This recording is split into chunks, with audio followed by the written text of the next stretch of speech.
Boa noite.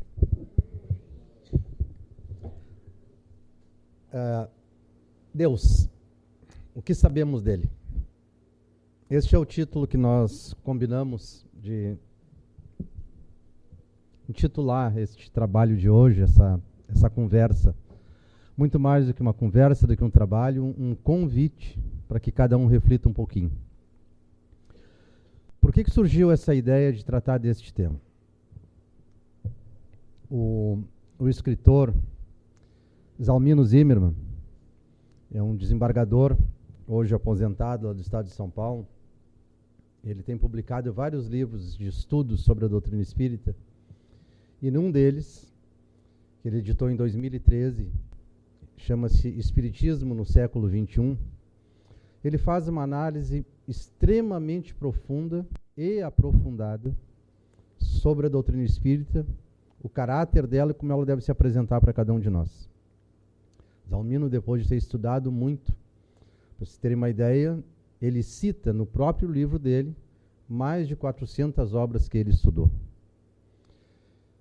E ele faz a seguinte observação: a doutrina espírita não é simplesmente uma filosofia, não é simplesmente uma religião e não é simplesmente uma ciência. Ele diz que é tudo isso e muito mais. Se apresenta rigorosamente na condição de doutrina. E ele define, bem acompanhado pelos melhores dicionários, que doutrina é um conjunto de conhecimentos ordenados, classificados numa ordem inteligível por qualquer pessoa que resolva estudá-lo. Só que necessita, para poder entender tudo isto, estudar do começo ao fim, de modo ordenado, sistemático e raciocinando em cada etapa.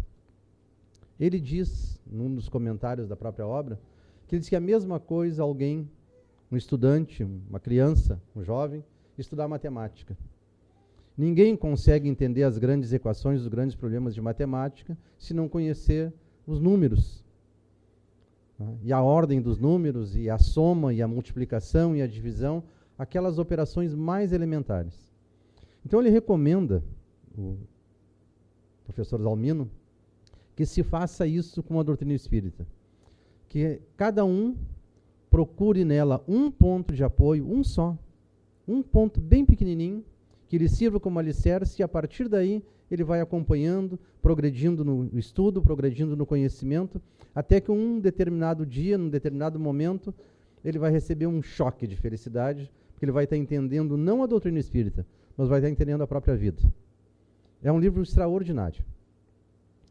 Bem, amparado nesta ideia deste livro, que eu já tive a satisfação de lê-lo pela segunda vez nesse período, porque ele é extremamente instigante e dá muita informação, e nem todos a gente consegue compreender num determinado momento, na ordem adequada, soma-se outras coisas. Ontem, eu e a Rosa em casa nos divertimos durante umas 3 horas vendo um filme na televisão. Os 10 Mandamentos. Quem já viu esse filme, ele deve ter sido feito, acho que uns 50 anos atrás, esse filme. Então, ele tem aspectos extremamente divertidos, né? A gente enxerga as rochas de papelão caindo. Assim, né? Hoje, a técnica é muito melhor. Mas, além dessas coisas divertidas do filme, uma fotografia belíssima, o filme também passa, para quem, pelo menos em algum momento, deixa de lado a cinematografia e olha o conteúdo, ele passa a ideia que os hebreus tinham de Deus, que não é muito diferente ainda do que muita gente até hoje mantém aquela mesma tradição da Bíblia judaica, que depois serviu de base para todas as religiões e as igrejas cristãs. No filme, o Moisés do filme, e assim todos os companheiros deles, tratam Deus como um homem, só que extremamente mais poderoso do que qualquer um deles. E digo como um homem porque ele se apresentava com características de homem. É um Deus exigente, ciumento, vingativo em alguns determinados momentos, bondoso em outros, mas se apresenta para os homens, ou os homens imaginavam que ele fosse como se qualquer um de nós, só que muitíssimo mais poderoso. Era como ele próprio, num determinado momento, Moisés chama ele o Deus dos exércitos, aquele poderoso que podia fazer o que bem entendesse, e por consequência até salvou os judeus do cativeiro do Egito, segundo aquela alegoria, aquela tradição que está na Bíblia. Bom, isso foi só para me lembrar de mais uma coisa. Desde o início do mês de março, nós, como todos os anos fazemos aqui no Centro Espírita Irmã Dalva, e nos centros espíritas do mundo inteiro, nós começamos com os nossos grupos de estudo. E nós temos vários grupos, aquelas pessoas que estudam por um ano, continuam no ano seguinte, mas sempre abrimos turmas novas. Essas turmas novas, e uma delas eu tenho a alegria de coordenar os estudos na terça-feira à noite, nós começamos a pensar, né? Como é que nós vamos estudar a doutrina espírita para pessoas que estão aparecendo agora aqui, começando a se interessar pelo entendimento espírita? Como é que vamos fazer esse estudo? Estudar a doutrina espírita, frequentar um centro espírita, não é a mesma coisa que numa igreja, não é a mesma coisa que numa escola. Não é igreja aqui, é um centro espírita. É um lugar dedicado ao esclarecimento e ao consolo, mas não se constitui uma igreja. Portanto, nenhum de nós aqui é autoridade para fazer intermediação entre o Criador e cada um de nós.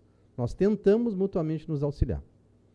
Também não é uma escola, onde um professor ou professora, capacitado para isso, vem ensinar aquilo que está estabelecido como verdade. É bem diferente. O Centro Espírita, ele é sim uma escola, mas uma escola diferente.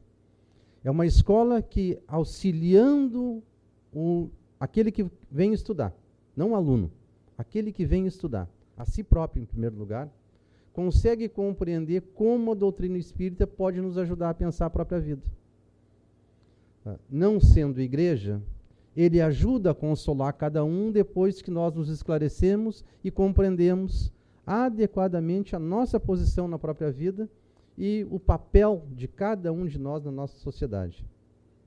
É por isso que o movimento espírita está cada vez mais, não forte, não é essa a palavra, mas mais vigoroso.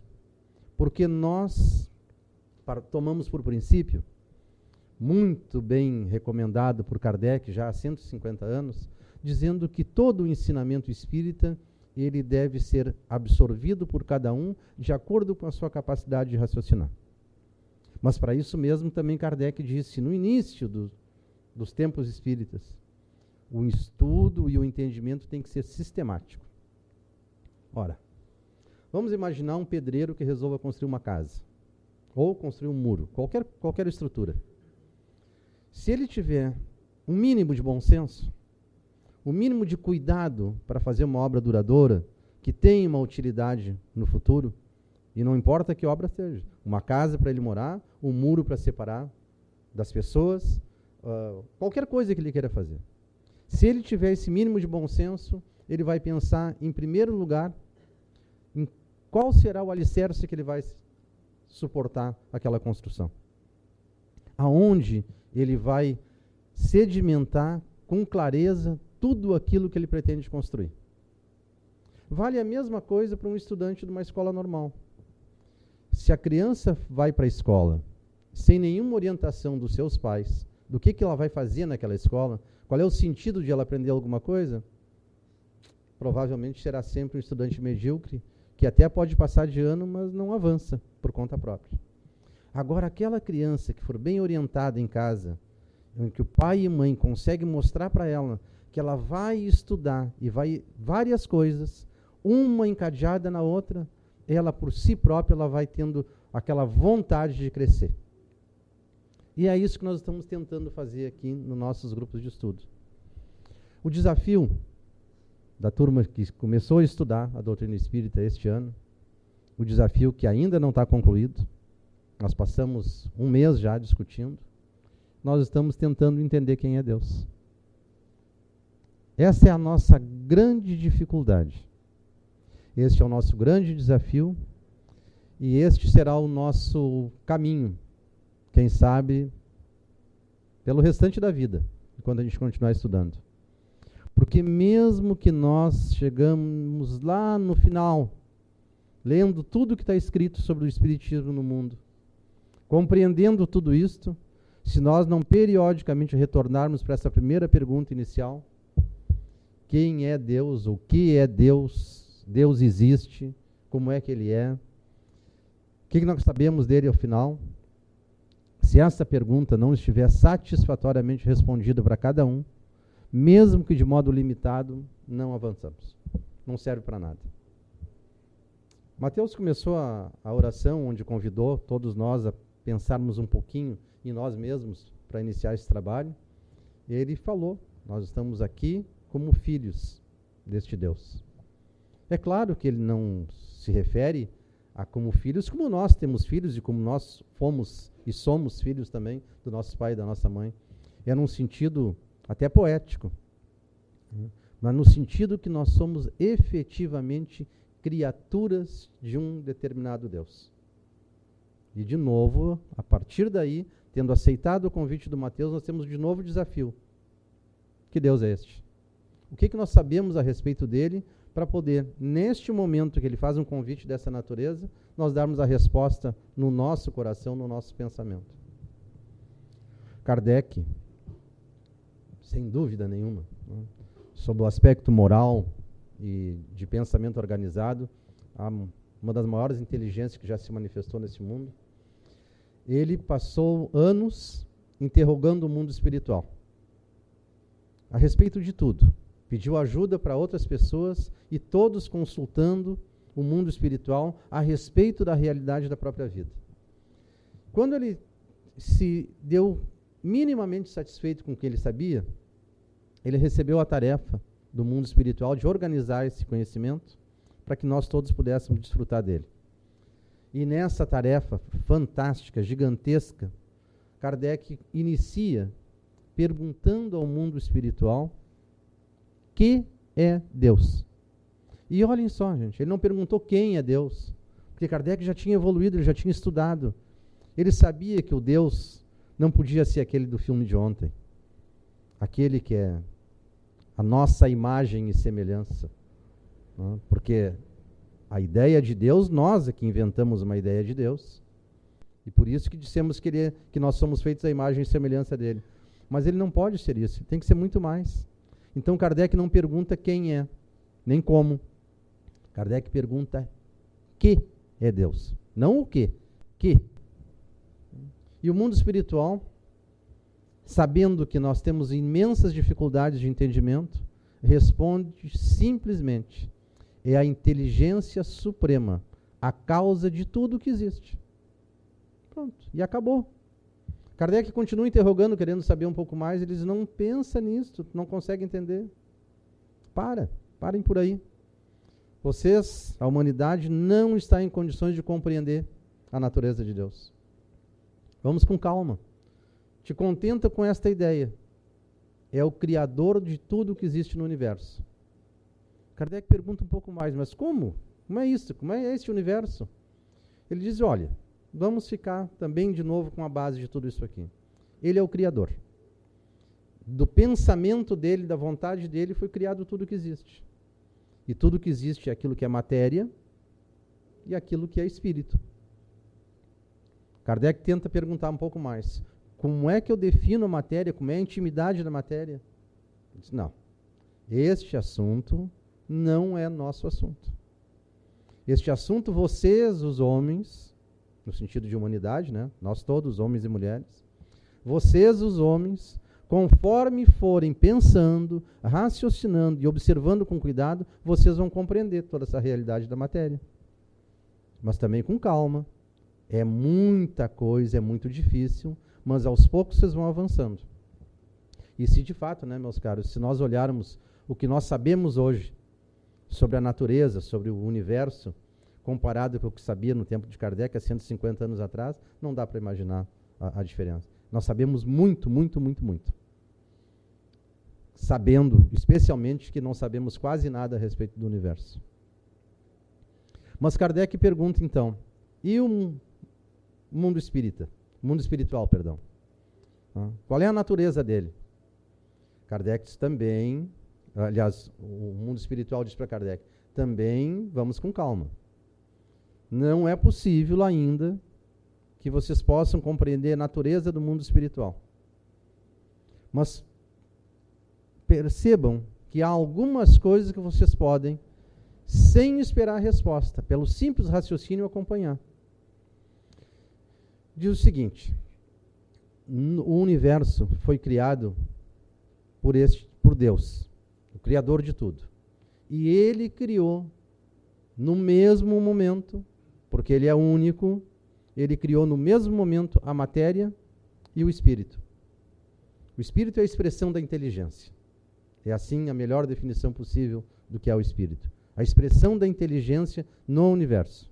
E a matéria, o que nós podemos medir, tocar, avaliar. É o suporte da existência da vida. Mas só como suporte. Com uma grande diferença, diz eles.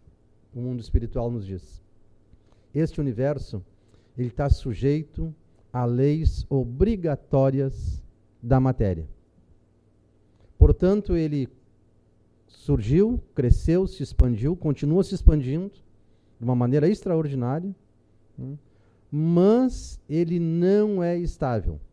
Como é matéria, periodicamente ele se destrói.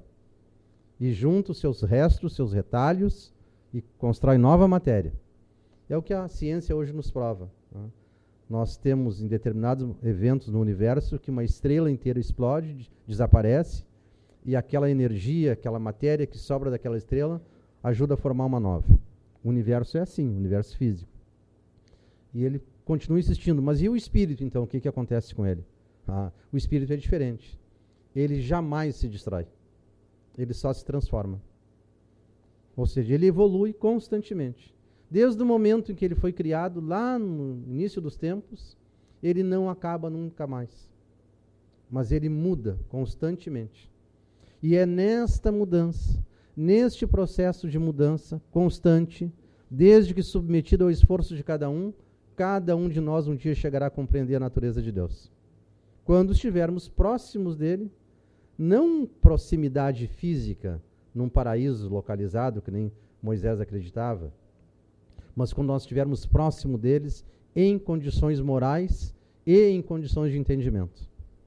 É por isso que nós estudamos, aqui no Irmandalva e em todos os centros espíritas. Porque nós precisamos compreender para evoluir. E, de novo, não é um estudo como nem na escola, para que ninguém se assuste aqui que tenha que voltar para a escola. Não, é um estudo de tentar compreender.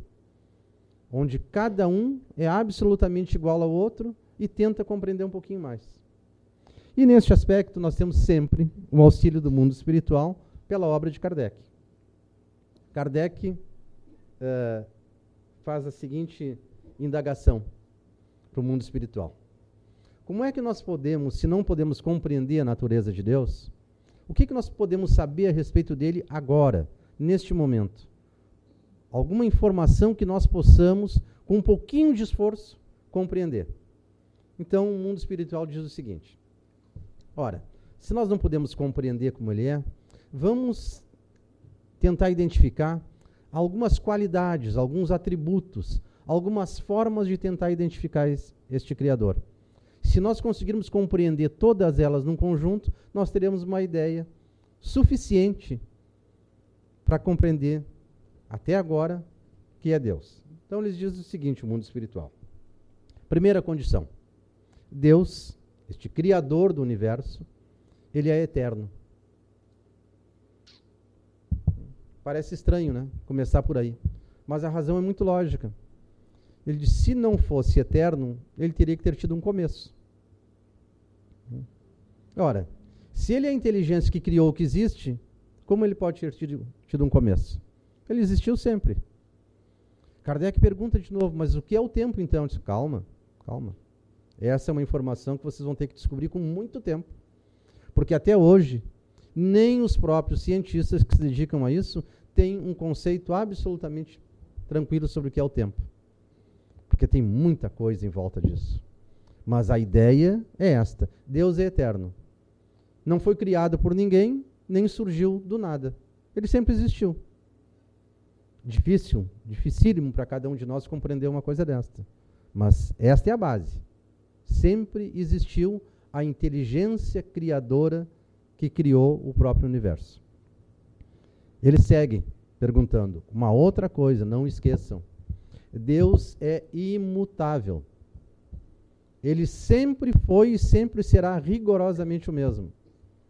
Nós é que, como aos poucos estamos tentando compreender a natureza dele, uma hora nós pensávamos, todos nós, tenho certeza, que Deus era que nem o Deus do Moisés de ontem do filme, que escrevia com raios de fogo, escrevia em pedra, que separava o mar, que destruía os inimigos, que beneficiava os amigos.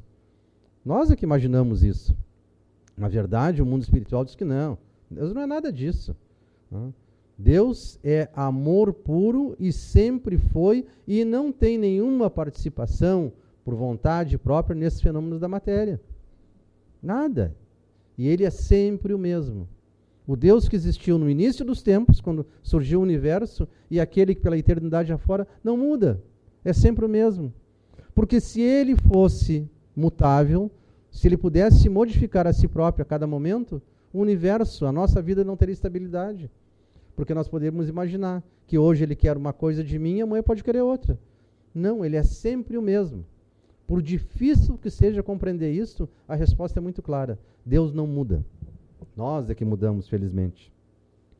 Mais ainda, eles dizem, é imaterial. Não é matéria. Portanto, ele não tem forma. Cada um de nós aqui deve ter aprendido, como eu aprendi no tempo de criança, que Deus é aquele velhinho de barba branca, que fica lá nas nuvens olhando para a gente, né? Mas é a ideia passível de passar por uma criança sem condição de compreender. Hoje, até as crianças já sabem que isso não é tão simples assim, que deve ser um pouco mais. Conseguem entender como isso é uma alegoria. Deus, como a nossa inteligência, é imaterial. Não está no cérebro de ninguém. Nós nos manifestamos, a nossa inteligência se manifesta pelo uso do cérebro. Mas, e aqueles de nós que já não têm mais o cérebro físico, que são os espíritos puros, aqueles que estão fora da matéria, continuam pensando, raciocinando, mostrando a realidade da vida para cada um de nós, e não são matéria. Deus está nesse rumo, já ultrapassou tudo isso. Nós estamos neste rumo da imaterialidade. Outra informação fantástica, elementar, no fim das contas, a gente pensar. Deus é único.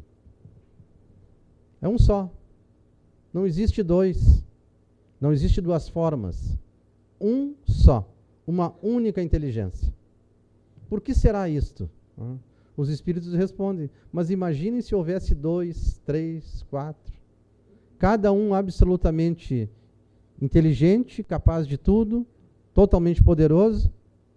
Mas como é que ia ter estabilidade no universo com duas ideias diferentes? Para ser estável, para que nós todos possamos, inclusive, ter uma expectativa de vida feliz no futuro, e lá veremos de chegar, ele precisa ser absolutamente único e criador de tudo com o mesmo pensamento amoroso e criativo. E não para por aí. Onipotente. Esta definição de onipotente, dizendo que ele pode tudo, porque onipotente significa isso, que pode tudo, é o que talvez, com muito cuidado, nós podemos dizer que é a concepção de Deus que nos diferencia, nós, os espíritas, da maior parte das religiões. Porque quase todas elas, sem crítica, gente, por favor, eu não estou criticando a religião nenhuma, muito pelo contrário, tá? Mas é compreender as diversas formas de enxergar, de definir e de se relacionar com o Criador. No movimento espírita, no âmbito da doutrina espírita, a onipotência do Criador se estabelece pela absoluta certeza do que fez e correção do que fez. Deus criou o universo material e espiritual e submeteu ambos, a matéria e o espírito, a um conjunto de leis definidas, imutáveis, que nos levam a um mundo, a uma vida de alegria e de felicidade. Ora, se essas leis são oriundas de um Deus único e que não se modifica, ele não interfere na vida de cada um diretamente por vontade própria. Para nós, os espíritas, a ideia de pedir milagre para Deus, ela não tem sentido. Porque Deus não faz milagre na vida de cada um. Nós, a partir da nossa compreensão, é que fazemos o milagre de nos modificarmos. Mas as leis divinas são absolutas. São absolutamente justas. Porque foi criado por esta inteligência que é única, imutável, justa e bondosa. Portanto, o que cabe a cada um de nós, se quer rapidamente, mais rapidamente, chegar neste estágio de felicidade, é fazer esse esforço de compreender o Criador e o que é que Ele espera de nós. E finalmente os Espíritos dizem o seguinte: este Criador, ele tem como principal característica ser soberanamente justo e bom. Aí deixa a gente completamente perdido, quando a gente não para pensar na própria vida. Porque todos nós já vivemos várias oportunidades, várias encarnações, viveremos outras tantas, e em cada uma delas nós experimentamos momentos de dificuldade, de sofrimento, de angústia, de estado de perdição, alguns de alegria, alguns, quem sabe, de felicidade. Estamos nesta confusão constante de sentimentos. Como é que Deus é justo e bom? De novo eles dizem, não pense em palavra isolada, tenta entender o conjunto. Se ele é justo e bom porque ele estabeleceu um conjunto de leis que controlam, que modificam o universo físico e especialmente dá um caminho moral para cada um de nós. É esta a justiça de Deus. Nos criou com um fim determinado, que nós, ao cabo de um tempo, de um esforço próprio, nós recebamos o nosso diploma de felicidade. Pai nenhum, eu tenho certeza, se tiver um mínimo de bom senso, pai, mãe, gostaria de colocar o seu filho na escola e deixar a criança brincando durante 5 anos e ele ganhar o diploma depois no final. Sabe, não serviu para nada. Agora, aquele pai, aquela mãe que coloca a criança na escola e ajuda, insiste e faz com que ela estude, aquele diploma vai ter valor, porque foi conquistado pelo próprio esforço. É o que o mundo espiritual nos diz. Deus é soberanamente justo e bom, porque quando Ele estabeleceu as leis que regem a própria vida, ela nos deu o caminho para, compreendendo essas leis, agindo conforme elas recomendam, nós vamos construindo a nossa felicidade. E será construída para cada um de nós. O tempo é que é a nossa escolha. E o mundo espiritual diz, depois desta enorme discussão de Kardec com eles, tentando compreender tudo isso, e dessa enorme discussão que há 150 anos nós fazemos, baseado nessas mesmas ideias, eles estão nos dizendo, parem, vão com calma. Pegue cada um de vocês, cada um destes conceitos e tente compreender.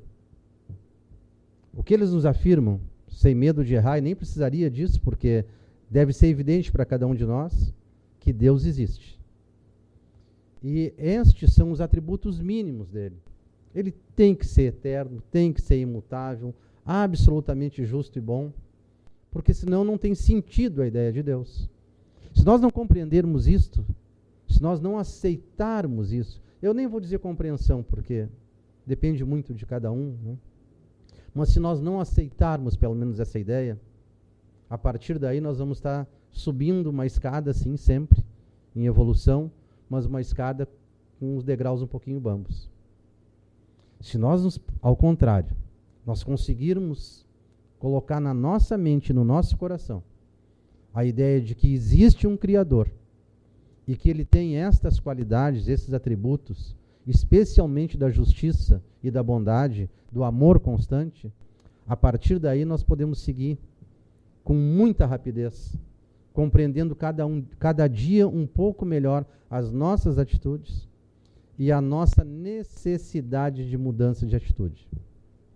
E aí o primeiro desafio, quem sabe que fica para este ano, para todos nós, encerrando a nossa participação hoje. Se Deus é o Criador do universo, Criador da matéria e Criador dos espíritos, que somos todos nós, nos criou, Ele não pode ter nos criado diferentes uns dos outros. Só podemos ser iguais, lá na criação, no momento da criação. A partir dali, cada um de nós foi escolhendo, decidindo, ou não decidindo, se deixando levar, pelas circunstâncias da vida, e fomos nos tornando pessoas diferentes. Mas a nossa essência é a mesma. Se a nossa essência é a mesma, o nosso destino é o mesmo. Absolutamente feliz e glorioso. Ora, então o nosso desafio, quem sabe, é este. Pensar um pouquinho, a partir de agora, neste nosso desejo de felicidade. Nesta nossa compreensão que Deus existe e quer a nossa felicidade. E a partir daí, a gente faz o outro esforço, que tem que vir na sequência, uma coisa depois da outra. Nós começarmos a olhar para o nosso próximo, para aquele que divide a vida conosco em todas as etapas, com essa coisa quase escandalosa. O outro é meu irmão. Legal o desafio, né? Tão difícil quanto compreender Deus, mas está ao nosso alcance, eu tenho certeza. Obrigado pela atenção.